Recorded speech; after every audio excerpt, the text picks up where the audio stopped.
I'm sorry, Mr. Medina, but your card has been declined. Huh? Fabiola was attacked and injured while in prison. She's badly hurt. I swear your family needs some heavy-duty cleansing, man. Francisco's here with me. He has something to tell me. In love with Ramon.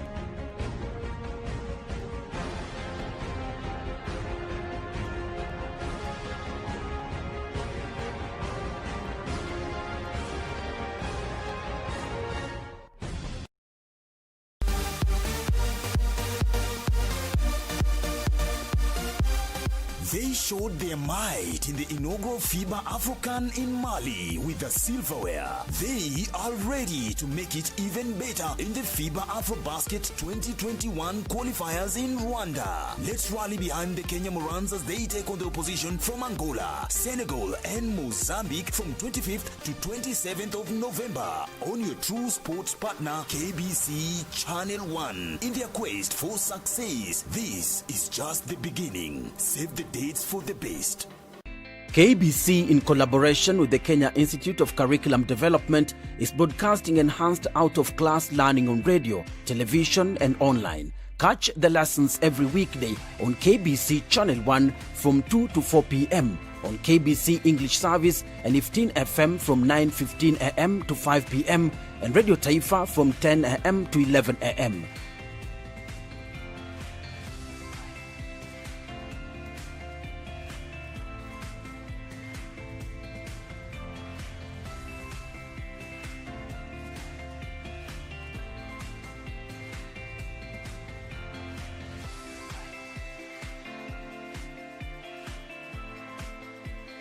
KBC English Service, Radio Taifa, and 15 FM are also available countrywide on the free-to-air Signet digital TV platform, or log on to www.kbc.co.ke for live streaming, or download the KBC Online app on Google Play Store. Kenya Broadcasting Corporation, ensuring learning no matter what.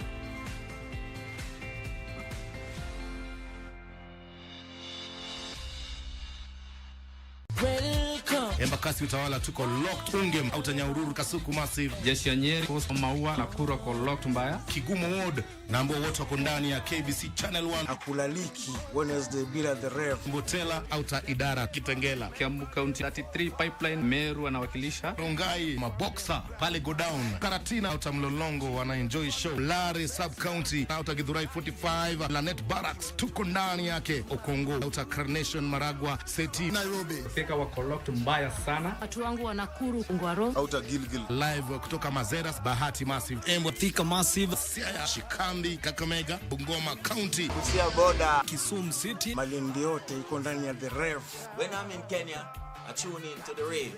Get your mind brave, focus, conscious. Kenya, East Africa. Right. Keep it locked. Calling out to every Ghana.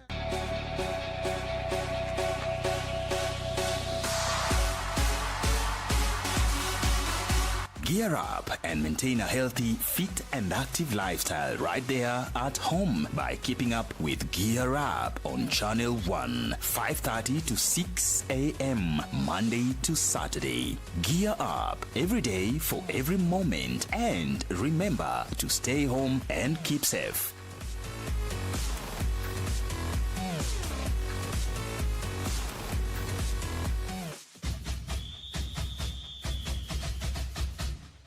It is an all-Egyptian affair and a first for CAF as two home teams face each other in the final of the 2020 CAF Champions League in Alexandria. Al Ahly will be all out to maintain their dominance in the elite African clubs competition against their arch rivals Zamalek, who are raring for a fight to the death. You cannot afford to miss this thriller on the 27th of November only on your True Sports partner, KBC Channel 1 from 10 p.m.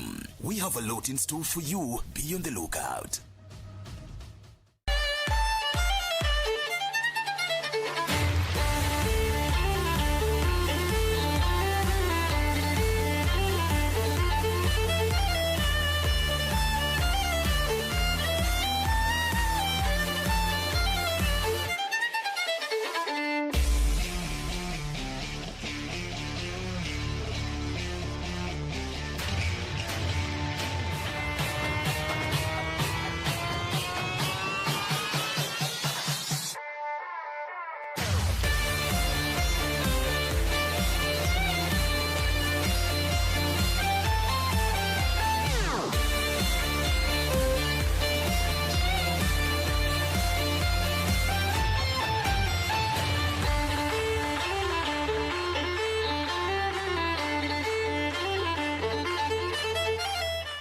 Tonight on KBC Channel 1. What do you want? Another beer would be nice. I'm an IT man. I'm positive I can get you a better deal with the same people. A prisoner named Fabiola Medina was injured, and I have information that suggests you are bothering her.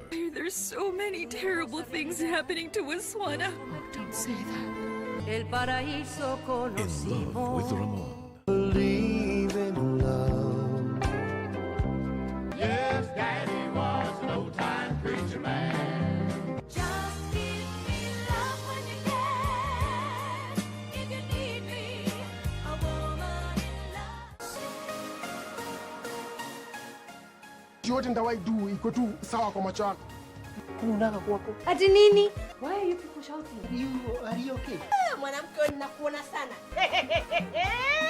Ni wanaume hapa Mombasa wameisha. Ni nini mbaya? Nowadays we have so many unfaithful people. What? We need to talk about her every time we are together. And be very careful the way you address me. Zako zinakuangaje? Huwezi kaa dakika mbili hata bila kuteta. You will all sign new contracts. And I am supposed to be briefed. What? Taki ujinga. Oof.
Well, good morning and thank you for joining us for today's edition of Sports Check with me, Richard Munga, as we get to discuss issues surrounding sport, be it, well, the politics around it, the law about it, which is what we're going to be discussing today.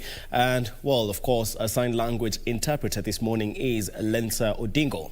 For our first segment in studio, we're joined by a sports lawyer, Ngaro Kamuya, of course. Thank you very much for the time. Thank you very much for having me. And we shall be discussing, of course, a couple of things. Commercialization of sports has always been one of the biggest issues and one of the issues that currently are being discussed a lot. But also sports management has emerged as one of the issues that we should be looking forward to, we should be welcoming at the moment. And speaking of that, of course, Ngaro is here to talk to us about being a sports lawyer. He decided, of course, to come up with a sports management firm, and we shall be talking about that. So, Ngaro, before we delve into other matters, let's talk a bit about that, and you can give us some bit of background in regards to the sports management firm. Fair enough. Thank you very much, Richard, as I said earlier on. So, yeah, we decided to start a sports marketing and consulting firm called 270 Degrees. And the reason for this was that when we got into this journey for trying to preach the message of commercialization of sports, we started this maybe about 5 years ago. We started it on various platforms from the media perspective. So it was on radio, on TV, on multiple YouTube shows. And we tried preaching the message, but then we realized at some point that you can only preach so much. Try getting into the actual dirty work of doing it. So I decided to get into the dirty work and the management of a sporting organization, and I was co-opted into a couple number of committees. And the good thing about it is now you get to see the inner workings of a sporting organization in Kenya. It's not.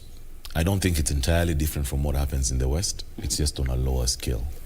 Now, if you look world over, and this is what we had been trying to do from day one, if you look world over, sports is actually an investment. The reason why sport has grown in the US or in the UK is because of private investment.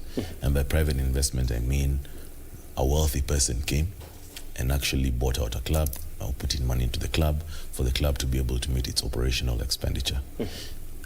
There, in turn, you increase the numbers and the popularity of the sporting organization, and therefore corporate partners now want to partner with you. Now, the problem in Kenya, we always talk about sponsorship.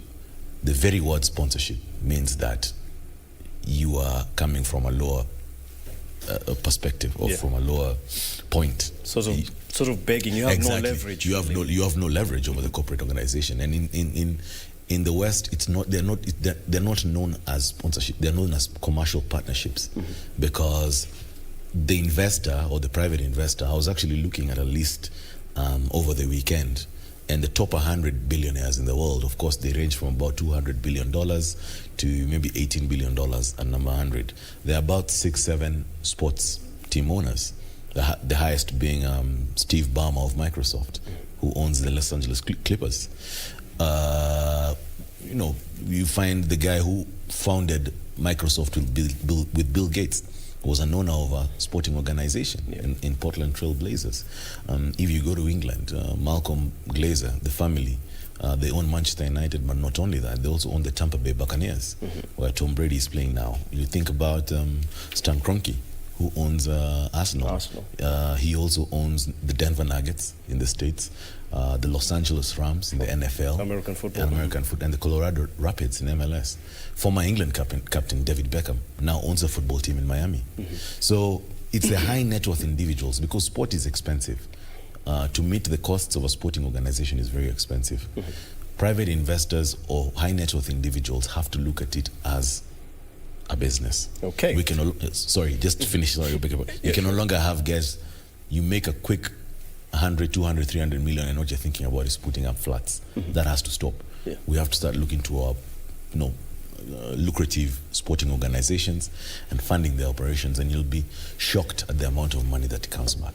Okay. Yeah. I'm glad you brought that point up, the fact that you have all those billionaires owning these clubs, the fact that nowadays it's more of a business. But are you not afraid that once these corporate entities actually come into sports, the agenda actually changes and it takes away the sporting aspect of it? A good example, you named Stan Kroenke, of course, and we all know most of these football clubs, not only in Kenya, even abroad, like using that example that you were giving, sometimes they put more emphasis on the business side of things. than on actually improving, the team so that they can win titles. We've had such situations. United, we've had Arsenal, we've had even Liverpool back then. Don't you think that it takes away the sporting aspect once we allow all these entities to come and actually have that kind of command, that kind of influence on the game? I don't think so. The reason being, it's touch and go. Okay, granted, I can see where you're coming from in that the last time Arsenal was dominant, David Dean, who was the former vice chairman, was actually part owner.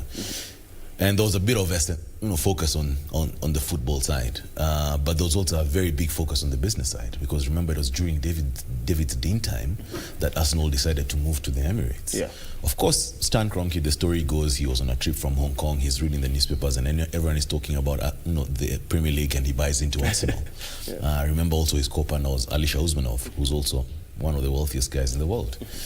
And Stan Kroenke is typical American businessman. What he cares about the most is the bottom line. And I see where you're coming from. But on the flip side, look at Chelsea. That huge capital injection by Roman Abramovich have made Chelsea a force to reckon with in the last 15 years. Chelsea were not really, they were a top 5 team, don't get me wrong, but they were not really a sayer. A big team. Really. Manchester City is the one that even shocks me the most. 15 years ago, Manchester City was nothing. I mean, the guys, the talent they could, okay, fine, it was good talent, but not top-tier talent. Paulo Wanchop from Costa Rica, Sean Gota, those were the guys, that was the talent they were attracting. A washed-up Robbie Fowler from Liverpool, that was the talent they were attracting. Like a Manchester derby was a given that Manchester United was going to win. Yeah. Then Sheikh Al Mansour comes with his money, and all of a sudden, what's happening at City? City are winning. They're attracting the best talent. Liverpool, for me, is the best example of a balance, because Liverpool got into a very bad deal with Gillette and Hicks in the early 2000s, and that deal nearly bankrupt Liverpool.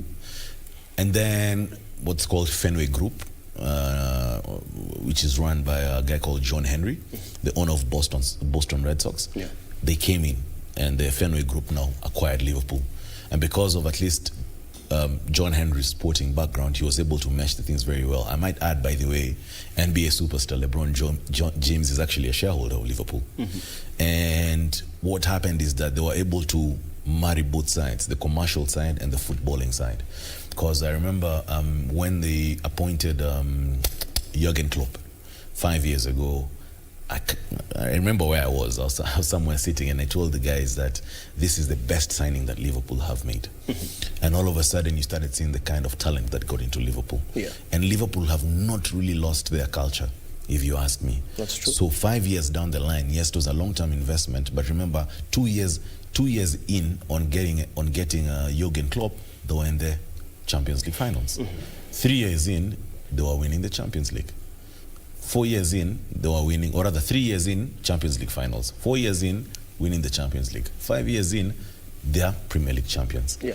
And the way you look at Liverpool, I don't see them relinquishing that position anytime soon. I think they're going to be dominant for another few years. So, to answer your question, yes, you have situations in which these owners come and really impose themselves on the club. I keep on remembering the famous Andriy Shevchenko, Jose Mourinho bust up at Chelsea, and it was because Shevchenko had been brought by Roman Abramovich. But then at the same time, you have very many clubs where the business owners realize my work is money. Yeah. My work is to pump in the money.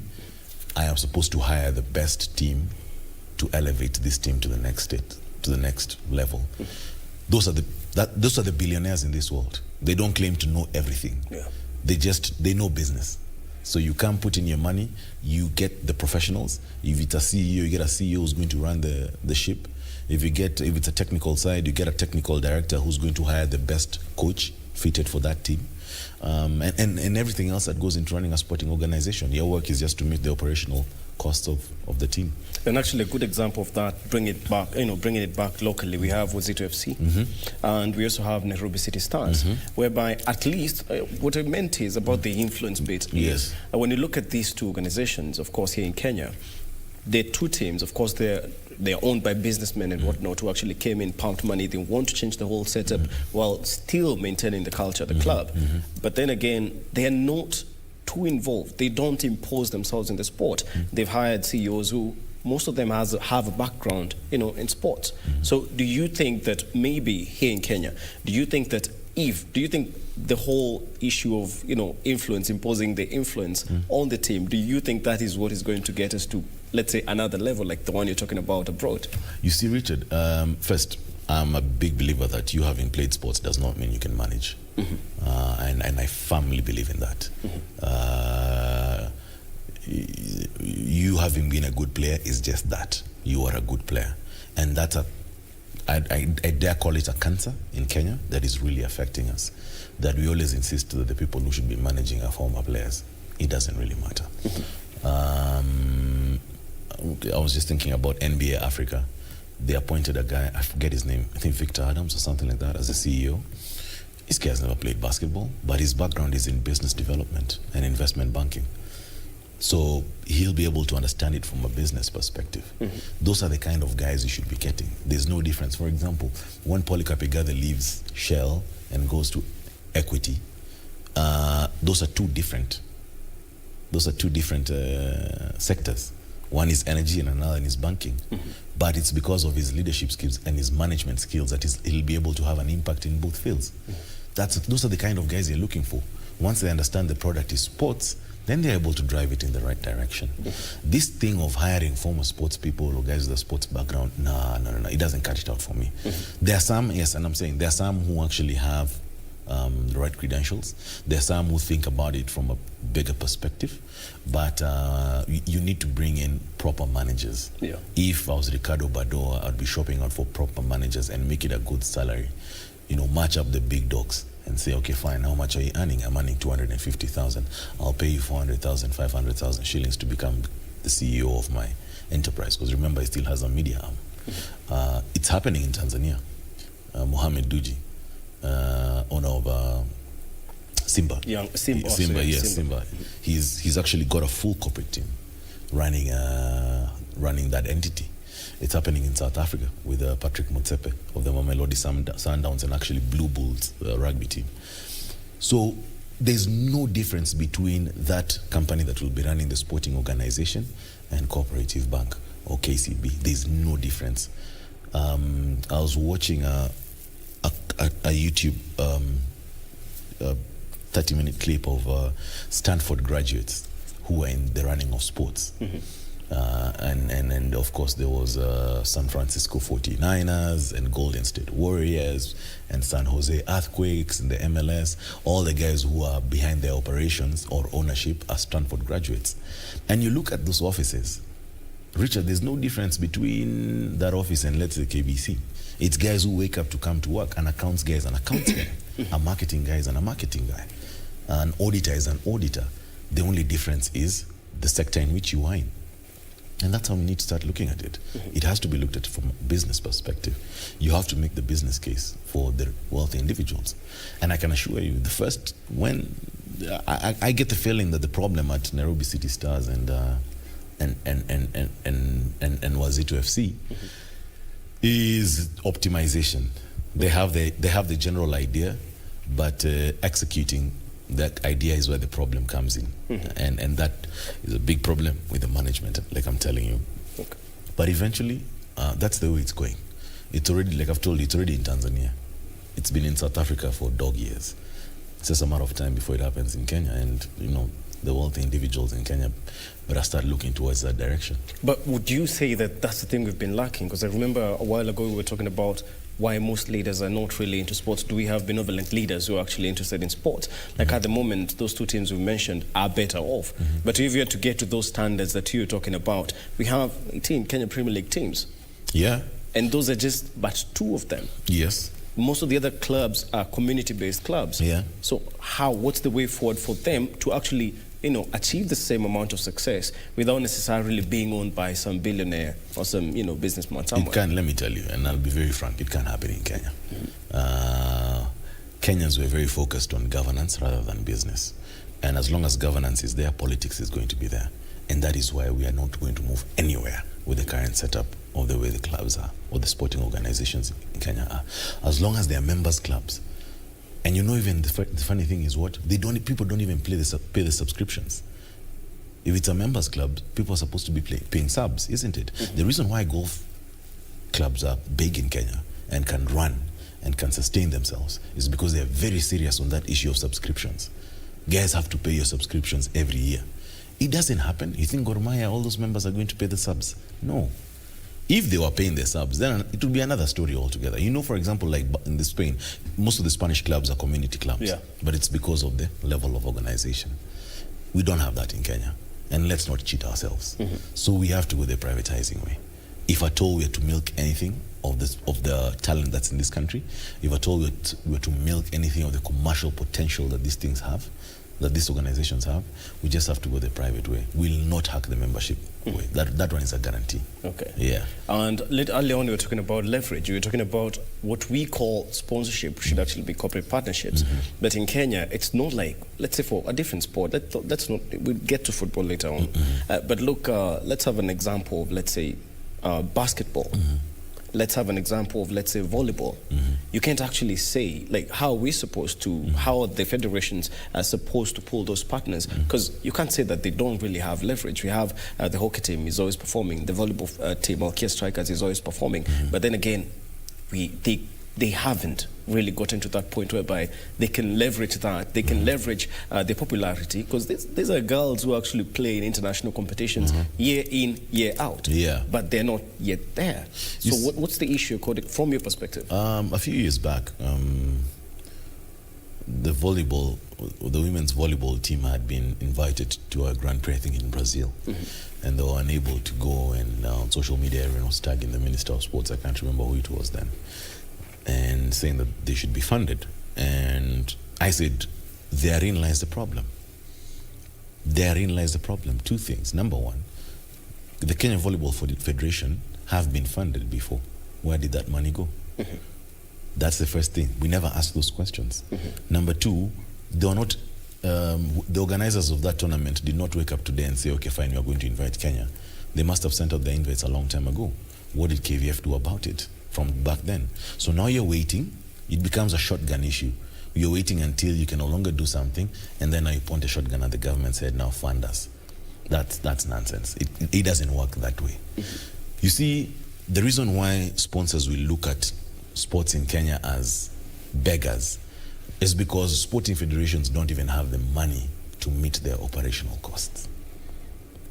That is the biggest issue. Because let me tell you, I'm just giving you a hypothetical example. Let's say Safari Sevens, Kenya Rugby Union. Safari Sevens is happening, and they say, you know what, KRU, we have 80 million shillings to host Safari Sevens. Of the 80 million, maybe logistically is going to take about 40 million, and then the 40 million are going to do prize money, and prize money rather. And we do a heavy marketing campaign to make sure that we have numbers through the gates. Richard, when Kenya Rugby Union goes to sit with the blue chip companies to tell them, now, Safari Sevens is happening, whether you like it or not, it's happening. It's not your money that's going to make it happen, it's happening. So you guys sit between the five of you, decide who's going to give me a bigger check for naming rights. You will see the numbers that will come up. You will see, and I can guarantee you, no one will bid under 250 million shillings for naming rights for a year. It is because KRU have managed to meet their operational costs. And the reason why now, when they're having this discussion with whoever it is, the blue chip companies, they're discussing from a point of, it's a partnership. It's no longer, you are paying me for advertising rights. I will have 10,000 people in that stadium for 3 days. Can you imagine the eyeballs? I will have TV rights. Can you imagine the number of people who are going to be watching that tournament? So you're paying me now for advertising rights. It's no longer sponsorship. Okay. It's commercial partnerships now. Now, let's look at it from our reality. Yes. At the moment, our reality. I understand the whole point you've mentioned about the problem is that most federations can't even meet the operation costs. But at the moment, with the way things are realistically in Kenya, most federations have always relied on the government, which, of course, we're coming to learn that was a bad idea from the start. It's never been a good idea anywhere in the world. But then again, how do they make money from, let's say, because obviously you have the likes of ticketing and all that, from people who sometimes the sports that people choose not to actually, support that particular sport? Because if we're being honest, how many sports disciplines in this country can actually attract, let's say, 20,000 people in a stadium? Let me tell you, attracting 20,000 people, first, worldwide, if it's, let's use the number of 20,000 people in Kenya. Let's say, I'm saying in Kenya. Let's use the number of 20,000 people. But this is something that is worldwide and in Kenya.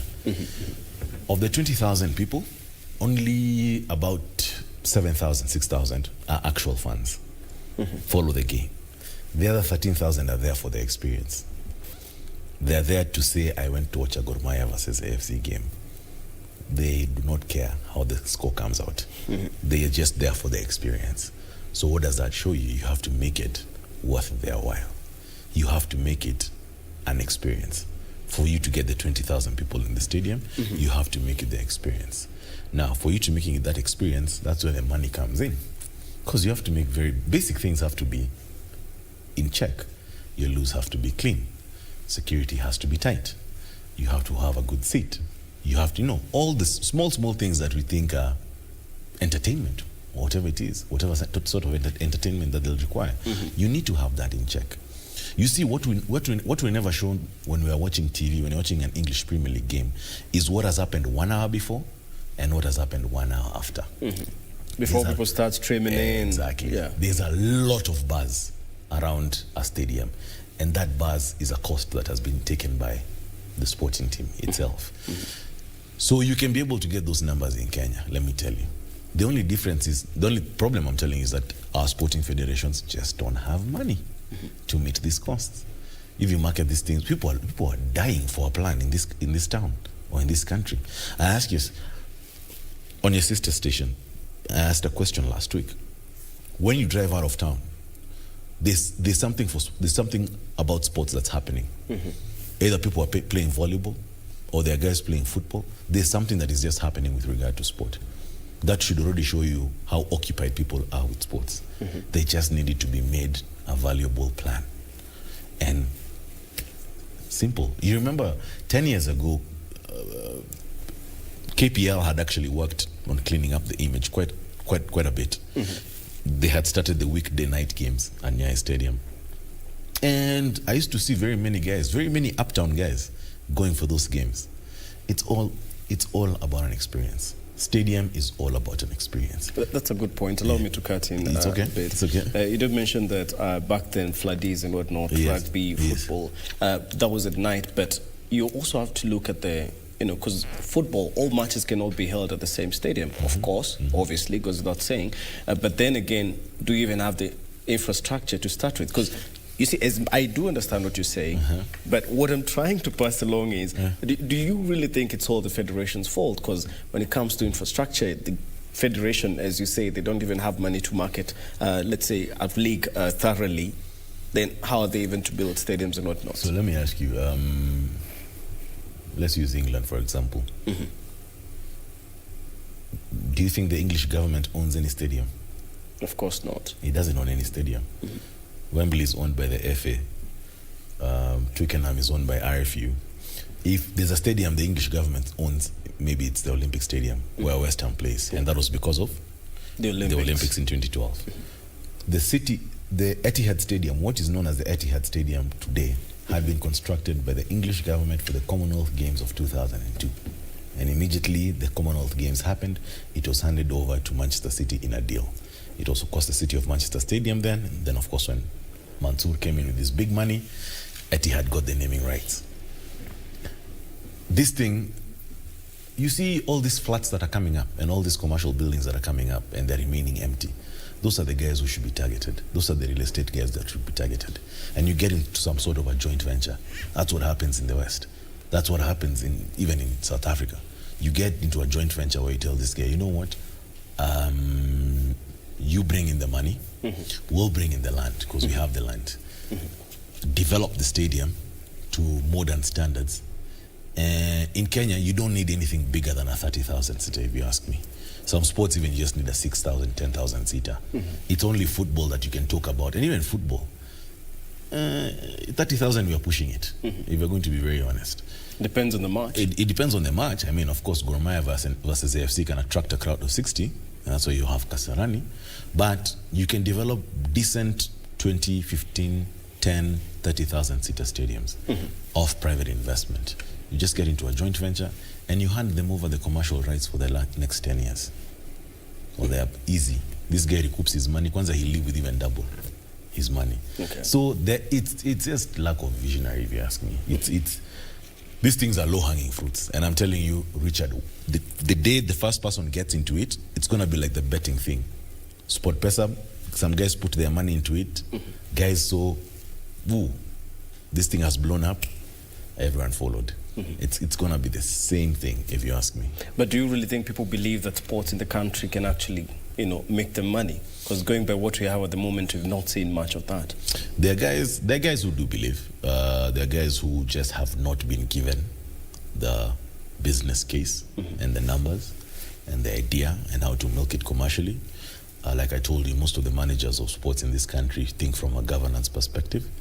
They never think of from a business perspective. I was telling somebody that systems never precede money.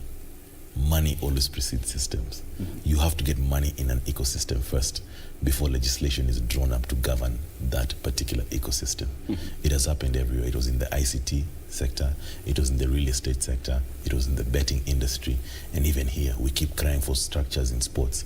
Structures are not going to come until money is coming. The reason why sports, and let no one lie to you, the reason why sports is not back on the table in Kenya is because it's not a contributor to the economy. and a perfect example, within 3 weeks of Corona hitting, golf clubs were opened. A small golf club has 87 caddies, a very small golf club.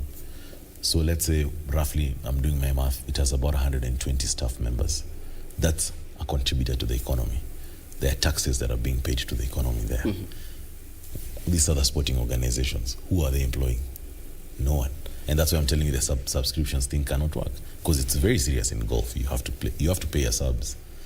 So it's the reason why sports has not returned in Kenya is because sports is not a contributor to the economy. Okay. The reason why government can sit down and acquire Mwamba Rugby's home ground for the last 40 years, a home ground that was given by the government of Kenya, is because Mwamba is not contributing to the economy. That's a simple fact. Of course, that's Ngaroka Mbuye's take on that. That's his opinion on that, not that of KBC, of course. I have to indicate that. Yes. Now, allow me to go back to the other issue that we began with. Yes. We were talking about sports management, which obviously all these things come in. But then again, it's all about, because I wanted to maybe look into some of the things that are taking away the competitive edge out of sports. One of them, we've talked about it, as much as commercialization as its values. Obviously, there are things that need to be tightened a bit, a few loopholes to ensure that, well, sports remain sports. You do understand, what I mean? Yeah. Now, speaking of sports management now, sports management firm, obviously, consultancy, you have to sign players. That goes without saying. You have to represent those players. But an issue that I wanted us to discuss here today is the issue of third-party ownership of players. According to your take, obviously you've been in this business for a few months now, and before that, of course, you've practiced sports law, commercial law, all that. But then again, what's your take in regards to third-party ownerships? Because we still have issues whereby you hear that a certain player transferred to a certain club, but then again, someone else is demanding money. TPOs, that's third-party ownerships, TPOs. Of course, the issue blew up with the Carlos Tevez and Javier Mascherano deal, maybe 15 years ago, 2005, 2006, when they left Boca Juniors to West Ham. And then it's actually Corinthians. Yes, Corinthians. Corinthians to West Ham. And then Tevez headed to Manchester, and Mascherano headed to Liverpool. And that's where the issue happened, because somebody actually had rights over them. And that's when FIFA and UEFA came up and said, like, look, TPO, that cannot happen. You can't own players as an agent. And I agree with that, because it's like modern day slavery, you know, owning rights to a player, you know. Yeah. All agents should be entitled to is, for example, if I broker a deal where you get a player from let's say Mathare United going to Simba in Tanzania, then all I can get is my agency commission, because I'm the one who worked that deal. And for example, if I'm your agent, the player's interests are number one. That's how I always look at it. So you'll just get your commission for making that deal happen. And agency is big. I mean, in the Western world, of course, it's very big.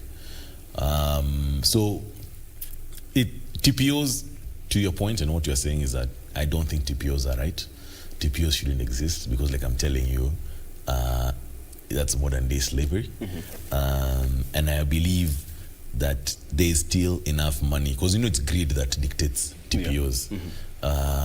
There's still enough money to be made off a straight, clean, you know, business deal.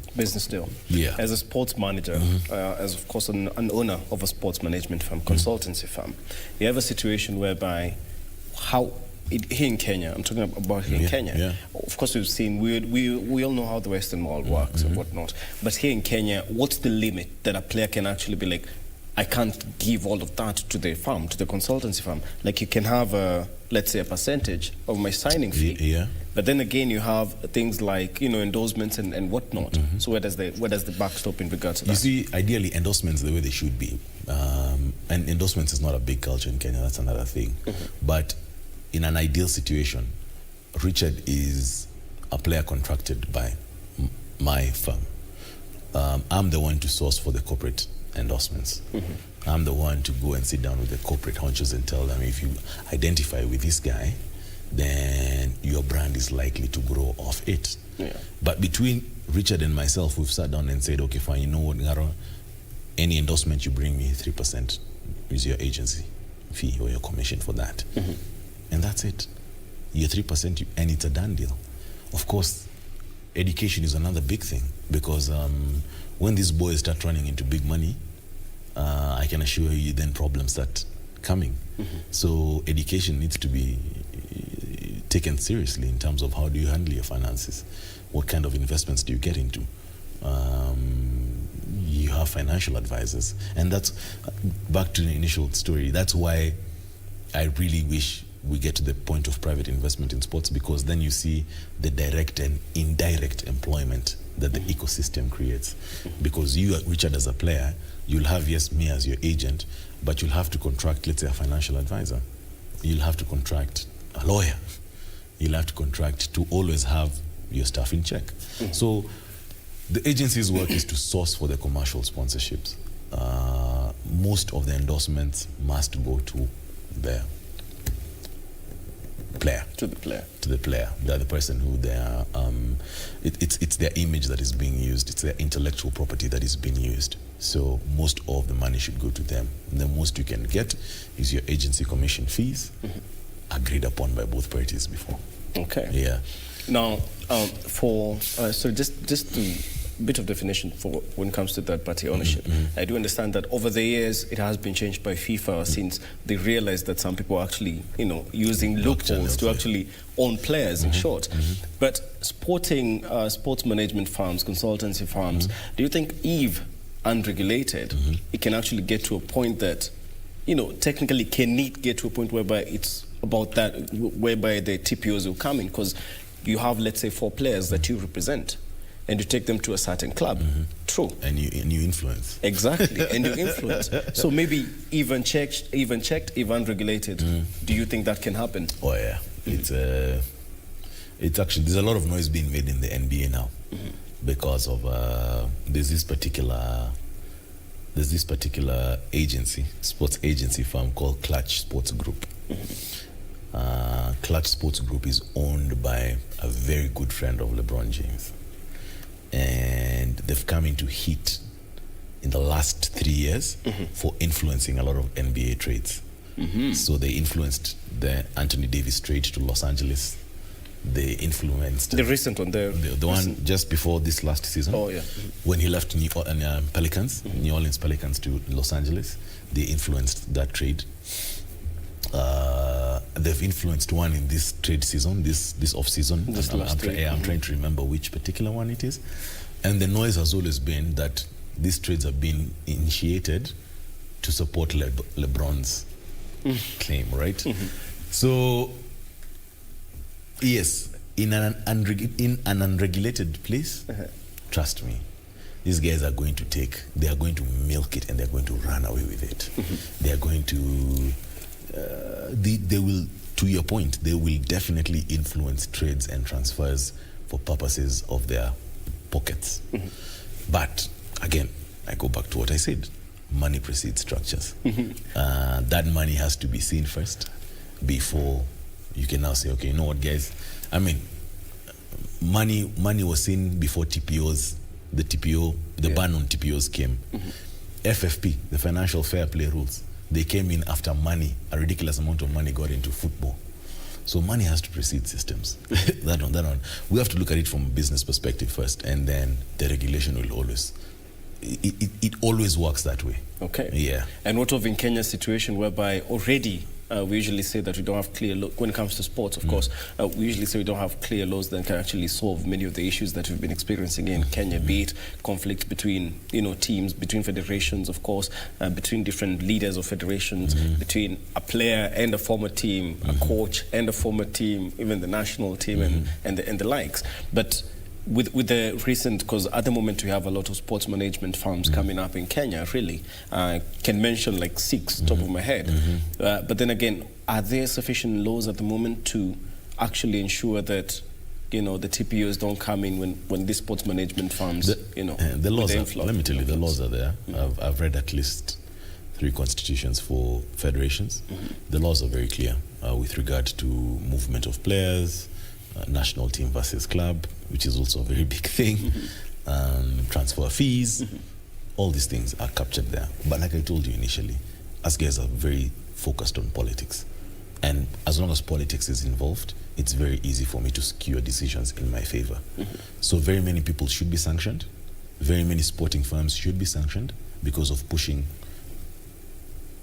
let me call them illegal, because they're illegal ventures, but because of the political situation that we have in Kenya, because sports is politics, not because it is a business. If it is a business, let me tell you, my team, I'm a team owner and my team is on that's going to lose money off a dodgy deal, I'm going to make noise.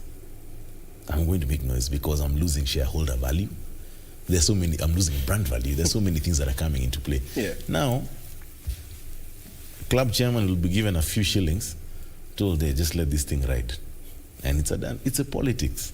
It's nothing else. Sometimes I actually forget you're a lawyer because you speak like a politician. Anyway, now let's deal with what the player needs from the sports management firm. Besides, of course, looking for, let's say, endorsements and whatnot for them, as you did mention that once younger players, because nowadays sports you have actually guys coming up at 18. That in recent years you find when someone is reaching 30, actually majority more than 80%, once they reach 30, that's it. Exactly. But then again, what other services do you believe, what other role do you think the sports management firms have to these players? Life after sports. That's the biggest role. That is one of the biggest roles because even, you see, the main reason for whatever we are doing with the guys who I'm partnering with is this is our belief. Our belief is that you either make it or you don't make it as a sports person in Kenya. And by that I mean that by making it, you either go to play in Europe or the Middle East, the big leagues, or you remain an amateur. Me, this thing of semi-pro, those are lies. You're either pro or amateur. There's no gray area. It's black and white. It's black and white. Now, all we are trying to do is to create something that fills in this gap here in between. So he's not going to be earning £70,000 per week like a player in England, but they earn 70,000 shillings a week. That's what we're trying to look at. That's good enough. That's good enough. That's a good start. That's a good start. Now, somebody is able to take care of his own based on his talents. You know, there's other problem we have in Kenya where you have to go to school. You know, to be successful, you have to go to school. Yeah. I mean, school wasn't built for everyone. And there are guys who have ridiculous talents where they can make their money off, and we should be providing them with an opportunity to make money off that talent. Now, as they make the money, we should also prepare them for the life after their run is over. A fantastic sports person has about 15 to 18 years. Let's say you started at 18, you turned pro at 18, you have until about 36. And that is somebody who had it good. Like your injury situation wasn't crazy, you lived a very disciplined life. Yeah. You have 18 years. After 18 years, what are you going to do? What are you going to do? What next for What's your life? next for you? And you know, that's what you, so you look at somebody, you see, okay, fine, this person has an entrepreneurial background. Now you guide them in entrepreneurship, or you pair them with entrepreneurs and they're able to learn off that. You have guys who have, you know, they have the personality to be on TV. So panditry now becomes another line. And I was last night I was checking out the English Premier League, and I was seeing Alan Shearer there commentating, and in my head I was like, when this thing happens in Kenya, we'll be very far.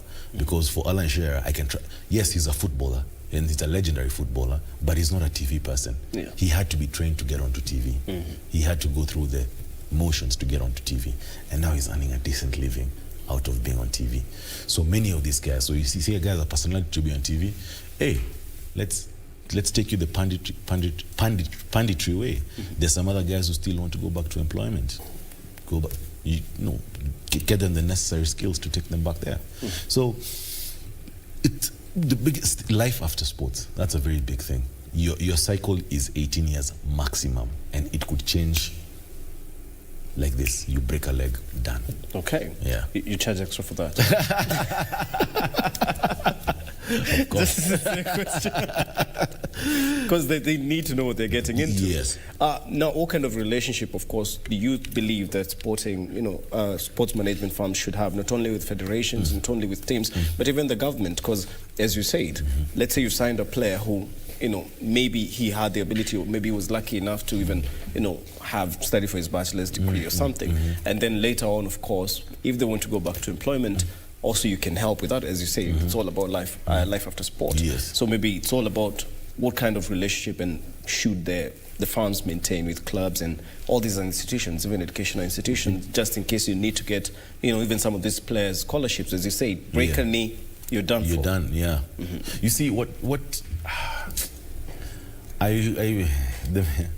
the leadership and the management in this country, still looks at sports from a recreation perspective. They don't look at the potential.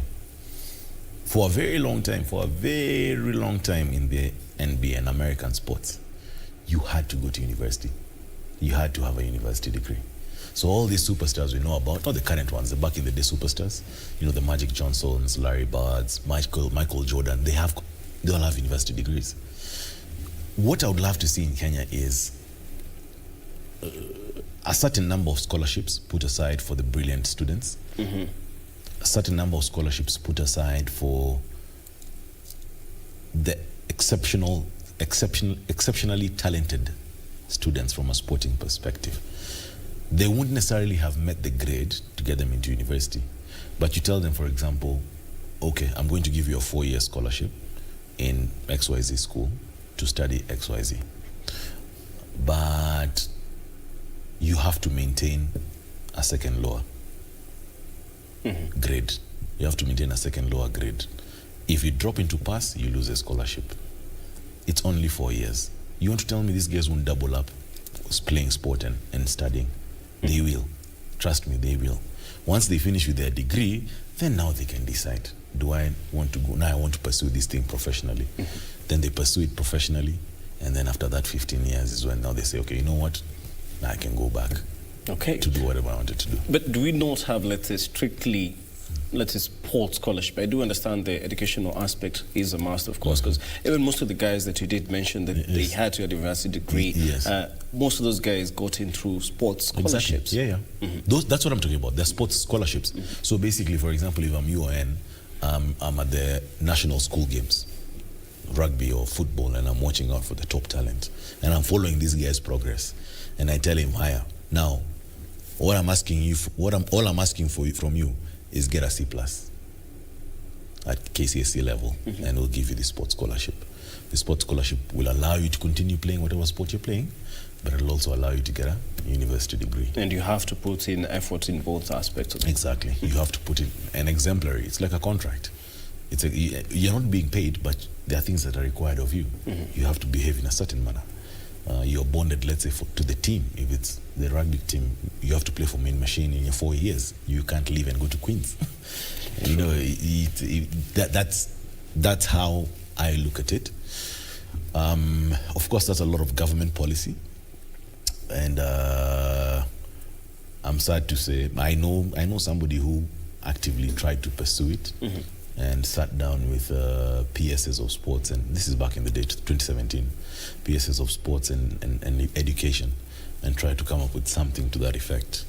And the attitude he got was just shocking. Our leaders don't see this as it's anything. A non-issue. It's a non-issue for them. Sports is a pastime. They don't see how you work on it. But let me tell you what I kept on telling you. Once the money comes in, you'll see how fast those policies will move. Everyone's hands wants to be in the pie. Yes, you'll see how fast those policies will move. Okay, now final question as we wind up, of course. Why is it that most sports management firms, even the ones coming up mostly, are only focusing on football in this country? We have more successful sports disciplines than football. We have volleyball. We have athletics, which actually athletics literally is the biggest sport in Kenya. It's the most... It's the most recognizable. Yeah, and the most rewarding also. Yeah. But why is it that we have this obsession with, just football when it comes to management? You see, the truth is, it's going to sound bad, but let me just say as it is, if you'll allow me. Say it is as possibly nice. Nice as it is. Okay, first, football is the largest sport in the country. And without a doubt, football's ecosystem has the largest amount of money circulating in it. However small it is in comparability, it has the largest circle of money that's going around in the country. And you and I, Richard, know that very many of these management firms are not in it for the best interest of the sport. Are you? I am. I could have sat down in my law firm and I would have been just fine. Yeah. Many people are there to manipulate those loopholes that exist. But yeah, I think it's because football is the biggest sport in the country. It has the biggest money in its ecosystem, and guys are looking for low-hanging fruits, for lack of a better word. We don't want to build, so for me, mine is one thing and one thing only. It has to be a business. For it to make sense, it has to be a business. Then you can have all these agencies in multiple disciplines. It has to be a business. The problem is also why, athletics is an individual sport. Yeah. First, most of our big-time athletes are managed from outside. They're not even managed from here. Why do you think that's the case? Professionalism. Somebody is able to sit down with Eliud Kipchoge and go get him a Nike deal. Our guys here, they'll try to ignore that Nike deal. It's professionalism. It's nothing else. We have jokers, for lack of a better word. The potential is ridiculous. People get into it passionate about sports, but then somewhere along the line they just lose track. You have to look at the bigger picture. I always this is my belief.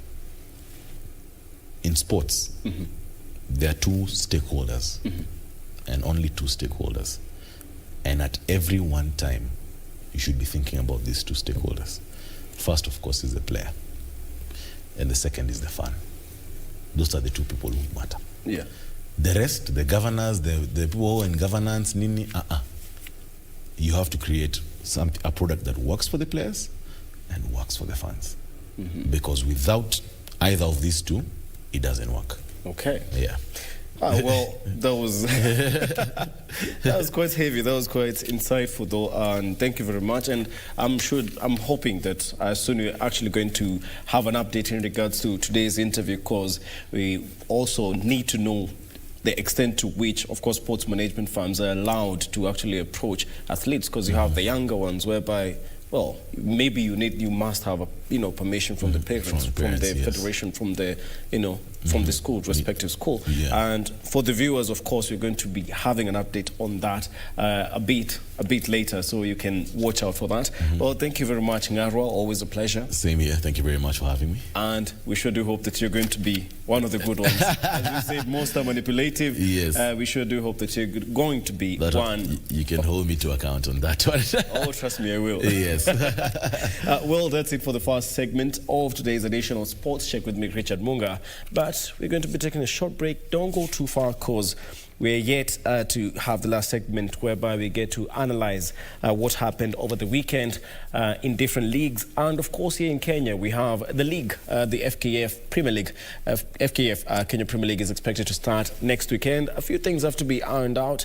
We're going to be discussing those a bit with Greg Mulemi, who is already in studio. So see you shortly.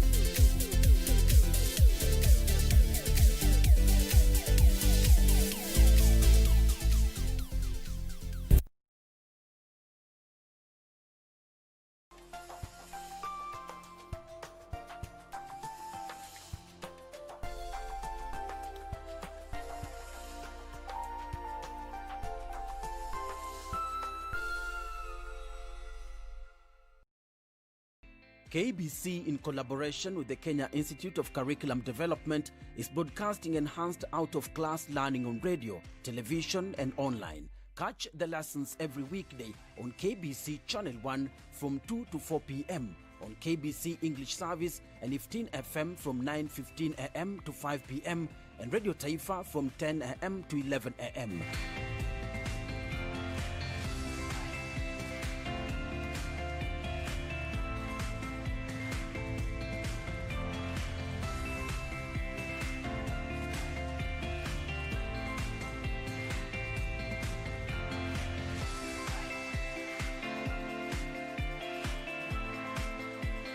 KBC English Service, Radio Taifa and 15 FM are also available countrywide on the free-to-air Signet digital TV platform, or log on to www.kbc.co.ke for live streaming, or download the KBC Online app on Google Play Store. Kenya Broadcasting Corporation, ensuring learning no matter what.